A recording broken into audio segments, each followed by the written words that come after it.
ખેડા જિલ્લાના મહુધા તાલુકાના મીનાવાડા ગામમાં ગ્રામ પંચાયતના વહીવટ અને વિકાસના કામોને લઈને ગામ લોકોમાં રોષ જોવા મળી રહ્યો છે। ગામના સરપંચ રંજનબેન સોઢાના દિયર દ્વારા પંચાયતનો વહીવટ ચલાવવામાં આવતો હોવાનો લોકોનો આક્ષેપ છે। સાથે સાથે આવાસ યોજના અને રોડ રસ્તાના કામોમાં કરોડો રૂપિયાના ભ્રષ્ટાચાર થયાના પણ આરોપો લગાવવામાં આવી રહ્યા છે। ગામ લોકોના જણાવ્યા મુજબ લાભાર્થીઓની પસંદગીમાં ગેરરીતિ, વિકાસ કામોમાં નબળી ગુણવત્તા અને સરકારી ભંડોળના દુરુપયોગ જેવા અનેક પ્રશ્નો સામે આવ્યા છે। ચોંકાવનારી વાત એ છે કે ચાલુ દિવસ હોવા છતાં ગ્રામ પંચાયતની કચેરીએ તાળું મારેલું જોવા મળ્યું હતું, જેને લઈને લોકોમાં વધુ રોષ ફેલાયો હતો। ગામ લોકોએ આક્ષેપ કર્યો કે પંચાયતમાં અત્યાર સુધી એક પણ ગ્રામસભા યોજાઈ નથી। સરપંચ પરિવાર દ્વારા એકતરફી રીતે વહીવટ ચલાવવામાં આવી રહ્યો છે। સમગ્ર મામલે ગામ લોકોએ જિલ્લા વહીવટીતંત્ર, તાલુકા વિકાસ અધિકારી અને સ્થાનિક ધારાસભ્ય સમક્ષ રજૂઆત કરી તાત્કાલિક તપાસ અને દોષીઓ સામે કડક કાર્યવાહી કરવાની માંગ કરી છે।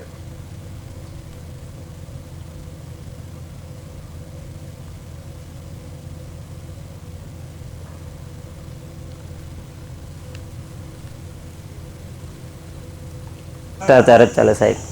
ચૂંટણીના બરાબર, ઇલેક્શનની બાબતમાં દરેક બાબતે જ ભ્રષ્ટાચાર ચાલે। સરકારી મંડીમાં ભ્રષ્ટાચાર ચાલે છે, પંચાયતમાં ભ્રષ્ટાચાર ચાલે છે બરાબર। મીનાળા ગામના દરેક રોડ તમે સર્વે કરાવો, કોઈ રોડ જો દબણમાં ના નીકળે તો આપણને કહેજો।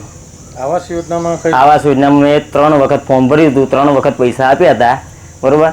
3માંથી એકેય વાર આપણો આવાસ પાસ થયો નહીં। જિલ્લાનું મહુધા તાલુકાનું મીનાવાડા ગામ કે જે દશામાનું જે મંદિર છે, સુપ્રસિદ્ધ વિખ્યાત મંદિર છે, જેનું વાત કરીશું કે મીનાવાડા પંચાયતની કહી શકાય કે મીનાવાડા પંચાયતમાં કરોડોના ભ્રષ્ટાચારનો સ્થાનિકો દ્વારા આક્ષેપો કરવામાં આવે છે। આપણે સ્થાનિકો સાથે વાત કરીશું। આપણું નામ?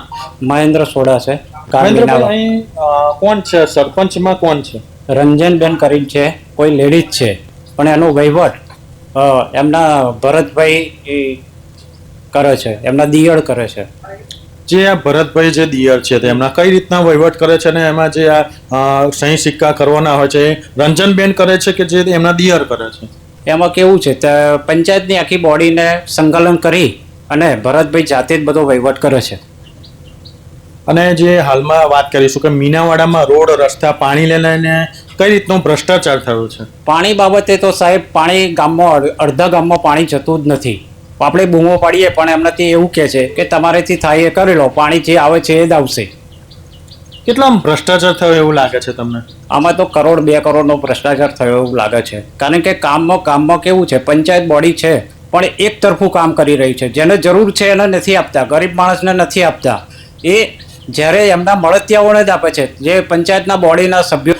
અને જે કરોડો, 1.5 થી 2 કરોડ રૂપિયાના રોડ, રસ્તા, પાણીના અને મનરેગાની જે કહી શકાય કે ભ્રષ્ટાચારો પણ આચરવામાં આવે છે તેવા આક્ષેપો કરવામાં આવ્યા છે। પ્રતિક ભટ્ટ, પ્રદેશ 24 ગુજરાતી, ખેડા।